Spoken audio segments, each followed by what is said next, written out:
Hello everyone. So it's really rainy out. So I turned the light on because it was really dark and it's so dark out and it's like a cold rain, but it's okay because spring is here. It is the 1st of May and soon it will be warmer rains, I hope. I don't mind the rain, but when it's a cold rain, I just want to stay cuddled up under a blanket all day. How about you guys? All right, so we're going to read chapter 24 today and find out what's going on with Charlie. Jackie was getting ready to leave to go back home. Charlie did not want her to leave, and Charlie kind of wanted to actually go with her. So let's see how Charlie's doing today. So chapter 24. The week after Jackie left, I started Vacation Bible School at Rocky Creek Baptist Church. I told Bertha I didn't want to go, but she kept telling me how much I was going to love it. I went to Vacation Bible School every summer when I was a girl, she said. I loved everything about it. The games, the crafts, the songs. She went on to tell me about making a bird feeder by putting peanut butter on a pine cone and rolling it in bird seed. Any lanyards? I must have made about 100 lanyards. She laughed and shook her head. And macrame keychains? I loved those. And she said, Howard and all the kids from Sunday school will be there. So I finally said okay. But then the day before I was supposed to go, Bertha came home with a lunchbox covered with ponies and rainbows. I can't believe I let you take your lunch to school in an ugly old paper bag, she said. I can't take that, I said. Bertha's smile faded. Oh, she said, okay. I could tell I'd hurt her feelings, but there was no way I could take that lunchbox. Bertha snatched it off the kitchen counter and stuck it way up on the top shelf of the cupboard. I don't know what I was thinking, she said. That thing is just plumb silly.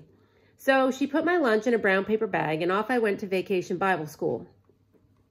We sat in a circle in the shade and listened to Miss Rhonda tell us about how much fun we were going to have. Even though we knew each other from Sunday school, she said, first, I'd like for each of y'all to tell us your name and then 3 fun facts about yourself.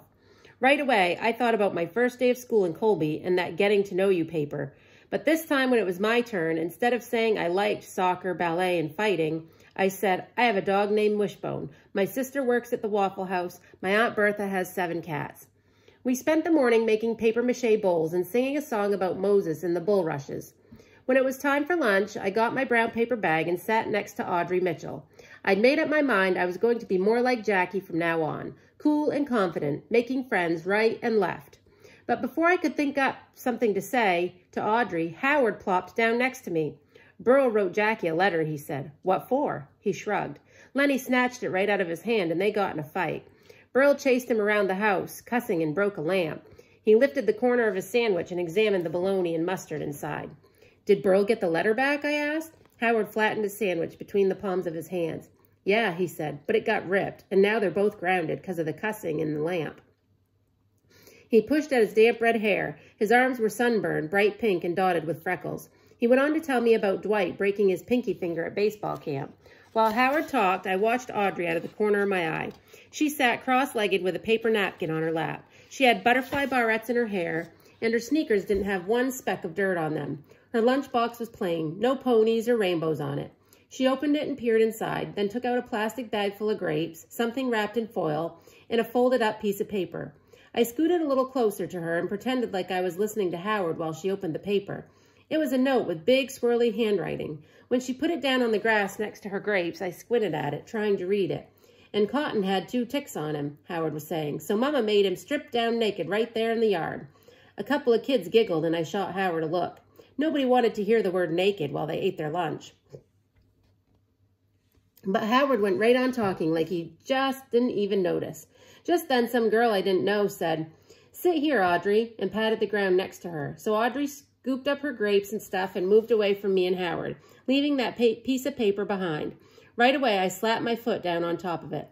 While Audrey and that girl chatted away about swimming lessons and summer camp, I snatched up the paper and stuffed it in my pocket. What was that? Howard asked. What was what? That paper. What paper? That paper in your pocket. Nothing. Howard wiped out a dab of mustard on his shorts. Okay, he said. All afternoon, while we read Bible stories out loud and watched Miss Rhonda's teenage son do magic tricks, I thought about that note in my pocket. Every once in a while, I reached in and wrapped my fingers around it.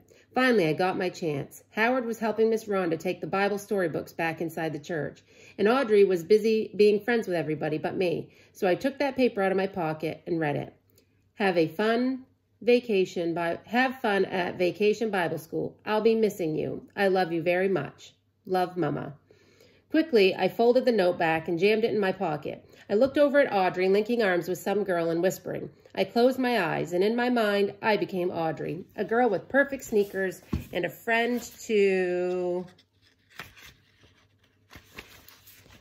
whisper secrets to, and a mama who wrote, I love you very much on a note for me.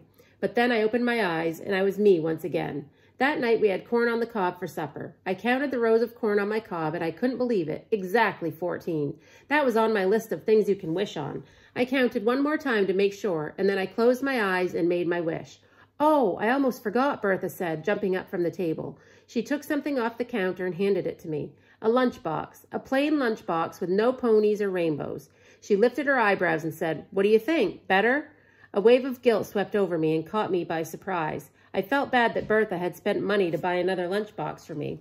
I should have just taken the one with rainbows and ponies and been thankful for it. I bet Jackie would have, but I hadn't. And now here was Bertha being so nice to me. Yes, ma'am, I said, thank you. Then we went out on the porch and tossed a tennis ball to Wishbone till he got tired and went to sleep at my feet. As I watched the sun sink slowly behind the mountains, I cupped my hand around that note in my pocket. I thought about Audrey's mother putting those grapes in that little bag and writing that note. I wondered what Audrey's family was like. The one she had written on her flower for the Garden of Blessings at church. I knew for sure her daddy wasn't away somewhere getting corrected, and I bet she had a sister who played cards with her on rainy days and whispered secrets under the covers at night, and I was certain her mama had her feet on the ground. When it got dark and the mosquitoes came out, me and Wishbone went back to my room. I fished around in my backpack until I found a piece of paper and pen. I tore the paper in half and sat on the floor and wrote, I love you very much, Mama. Then I folded the paper up and tucked it under my pillow before turning out the light and kissing Wishbone on the top of his head. So there it is. So Charlie is now wishing that she had a life like Audrey, the girl that she goes to school with. I hope she will begin to realize how much Gus and Bertha really love her, and Jackie. So I hope that eventually she will realize that people really love her too, and that will help her get through this struggle time she's had in this struggle. So we'll see what happens on Monday when I read the next chapter. So I hope you all have a good weekend, and I will send you the link to our Zoom for Monday. Get that done for you, and hope to see you all there. Anyone who joins the Zoom meeting on Monday is going to get 5 dojo points. 5 dojo points.